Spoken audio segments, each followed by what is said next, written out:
Shri K P Shoukath Ali, ഇവിടെ ക്ഷമിക്കണം, നൗഷാദ് അലി, ശ്രീ നൗഷാദ് അലി, ഇവിടെ ഏറ്റവും പ്രധാനപ്പെട്ട ഒരു കാര്യം Shri K V S Haridas ഇവിടെ പറഞ്ഞത്, കോൺഗ്രസിനെ പൊടി പോലും ഈ തെരഞ്ഞെടുപ്പ് കഴിഞ്ഞാൽ കാണാൻ കിട്ടില്ല എന്നാണ്. എനിക്ക് തോന്നുന്നു ഇതിന് സമാനമായ രീതിയിൽ അമിത്ഷാ അദ്ദേഹത്തിൻ്റെ പ്രസംഗത്തിൽ പറഞ്ഞു, ജൂൺ 4-ന് ശേഷം രാഹുൽ ഗാന്ധിക്ക് കോൺഗ്രസിനെ കണ്ടെത്താൻ ഒരു യാത്ര നടത്തേണ്ടി വരുമെന്ന്.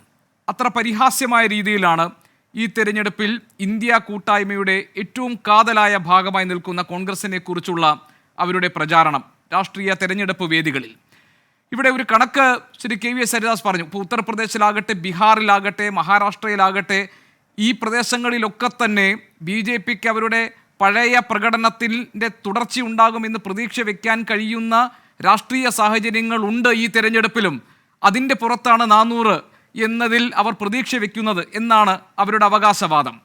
എന്തായിരിക്കും ഉത്തർപ്രദേശിൽ സംഭവിക്കാൻ സാധ്യതയുള്ളത്? സമാജ്വാദി പാർട്ടിയുമായുള്ള കൂട്ട് കോൺഗ്രസിന് എങ്ങനെ ഗുണം ചെയ്യും? എങ്ങനെയാണ് RJD-യുമായിട്ടുള്ള കൂട്ട് ബീഹാറിൽ തുണയ്ക്കാൻ പോകുന്നത്? എന്തായിരിക്കും മഹാരാഷ്ട്രയിൽ സംഭവിക്കാൻ പോകുന്നത്? ഇതിൻ്റെ ഒരു കണക്കെടുപ്പ് എടുക്കുമ്പോൾ ഇപ്പോൾ താങ്കൾക്കറിയാം, പ്രശാന്ത് കിഷോറിനെ പോലുള്ളവരോട് മാധ്യമപ്രവർത്തകർ ഇത്തരം ചോദ്യങ്ങൾ ചോദിക്കുമ്പോൾ നിരന്തരം പറഞ്ഞുകൊണ്ടിരിക്കുന്നത്, ഒരുപക്ഷെ കഴിഞ്ഞ തവണത്തെ പോലെ BJPക്ക് ഉയർന്നു വരാൻ കഴിയില്ലെങ്കിലും അവർ തന്നെ ഭരണത്തിലെത്തും എന്നാണ്. അതിന് കാരണമായി പല സന്ദർഭങ്ങളിലും ഈ തെരഞ്ഞെടുപ്പ് രംഗം സൂക്ഷ്മമായി നിരീക്ഷിക്കുന്നവർ പറഞ്ഞിരിക്കുന്നത്, മോദി തരംഗമുണ്ടോ എന്ന് ചോദിച്ചാൽ ഇല്ല.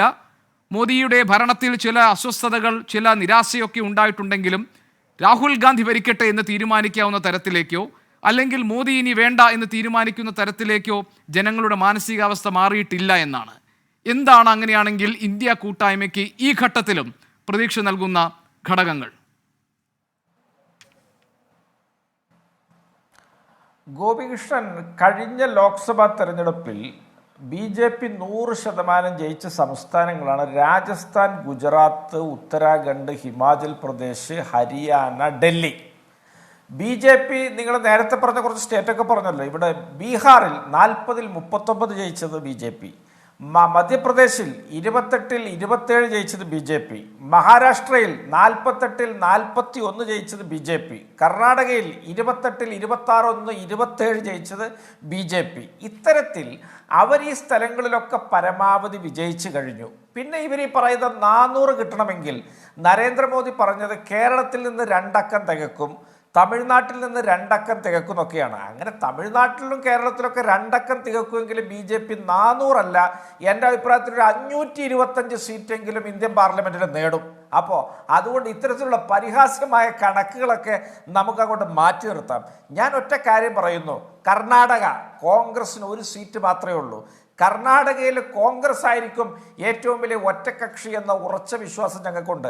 മഹാരാഷ്ട്ര, അവിടെ ഛഗൻ ഭുജ്ബൽ എന്ന സീനിയർ നേതാവാണ് നിരീക്ഷിച്ചത്, ഈ തെരഞ്ഞെടുപ്പിൽ ഉദ്ധവിനും പവാറിനും അനുകൂലമായിട്ടൊരു ജനകീയ വികാരമുണ്ട് എന്ന്. ബീഹാറിൽ 1 സീറ്റ് മാത്രം, കിഷൻഗഞ്ച്, കോൺഗ്രസ് മാത്രമാണ് ഇന്ത്യ മുന്നണിയിൽ വിജയിച്ചത്. അവിടെ RJDക്ക് വട്ടപൂജ്യമാണ് സീറ്റ്. അവിടെ ഉണ്ടാക്കാൻ പോകുന്ന മുന്നേറ്റം എന്താണ് എന്ന് നിങ്ങൾ കാത്തിരുന്ന് കണ്ടുകൊള്ളുക. രാജസ്ഥാനിൽ, അവിടെ കിഴക്കൻ രാജസ്ഥാൻ അടക്കമുള്ള പ്രദേശങ്ങളിൽ വലിയ കാർഷിക സമരങ്ങൾ നടന്ന് അവിടെ കൃത്യമായ ഒരു ധ്രുവീകരണം ഉരുത്തിരിഞ്ഞ സംസ്ഥാനമാണ്. വസുന്ധര രാജ സിന്ധ്യയൊക്കെ അധികാരത്തിൽ നിന്ന് പുറത്തു നിർത്തിയതിൻ്റെ വലിയ തോതിലുള്ള രോഷം അവിടെ BJPയെ ബാധിക്കാൻ പോവുകയാണ്. ഹരിയാന 10 സീറ്റുണ്ട്, 100% വിജയിച്ച സ്ഥലം.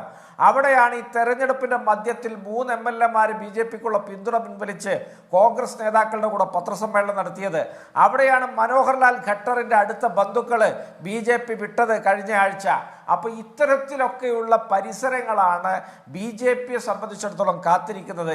ഇനി UP നിങ്ങളെടുക്കുക, UPയിൽ 62-ഉം 2-ഉം 64 സീറ്റ് BJP നേടിയിട്ടുണ്ട്. അവിടെ കേവലം 16 സീറ്റ് മാത്രമാണ് മിച്ചമുള്ളത്.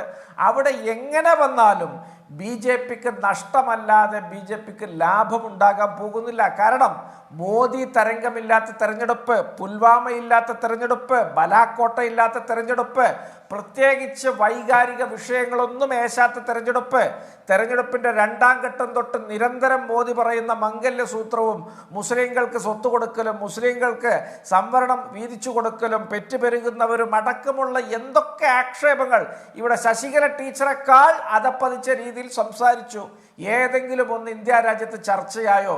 എവിടെയും ഒരു ചർച്ചയില്ല. ഇവിടെയൊക്കെ ജീവസന്ധാരണ വിഷയങ്ങൾക്കാണ് മേൽക്കൈ. തൊഴില്, വിലക്കയറ്റം, പാർപ്പിടമില്ലായ്മ, ഭക്ഷണമില്ലായ്മ, ഇതൊക്കെയാണ് ഈ രാജ്യത്തെ ജനങ്ങൾ ചർച്ച ചെയ്യുന്നത്.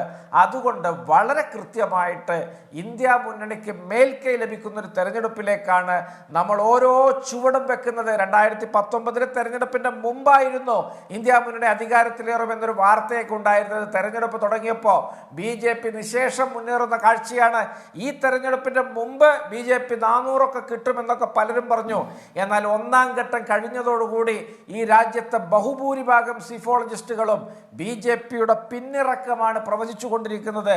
കോൺഗ്രസിനെതിരെയുള്ള മുൻവൈരാഗ്യമൊക്കെ മുൻനിർത്തിക്കൊണ്ട് എന്തെങ്കിലുമൊക്കെ പറഞ്ഞുകൊണ്ടിരുന്നിട്ട് കുഴപ്പമൊന്നുമില്ല. ശ്രീ നൗഷാദ് അലി കേൾക്കുന്നുണ്ട്, കുഴപ്പമൊന്നുമില്ല, പറയൂ. കേൾക്കുന്നുണ്ട് ഞാൻ. ടെലിഫോൺ ലൈൻ കട്ടായതാണ്. ഞാൻ താങ്കളിലേക്ക് വരാം. നമുക്കൊരു ചെറിയ ഇടവേള എടുക്കാം. നമുക്ക് അതിനുശേഷം തിരികെ വരാം. എന്താണ് രാജ്യത്ത് 5ാം ഘട്ടം പൂർത്തിയായി കഴിയുമ്പോൾ രാജ്യത്തെ തെരഞ്ഞെടുപ്പ് സാഹചര്യം? BJPക്ക് 400 സീറ്റ് എന്നത് വീണ്ടും അവരുടെ പ്രഖ്യാപനമായി ഉയർത്തിക്കൊണ്ടുവരാൻ അവർക്ക് ആത്മവിശ്വാസം നൽകുന്ന ഘടകം എന്താണ്? ഇന്ത്യ മുന്നേറ്റത്തിൻ്റെ സാധ്യതകൾ എന്തൊക്കെയാണ്? ഇതാണ് നമ്മൾ ഇന്ന് പരിശോധിക്കുന്നത്. സന്തോഷ് ജോയ് മാധ്യമപ്രവർത്തകൻ നമ്മളോടൊപ്പം ഉണ്ട്. അദ്ദേഹത്തിലേക്കായിരിക്കും ഞാൻ തിരികെ വരിക ഇടവേളയ്ക്ക് ശേഷം വളരെ വേഗം.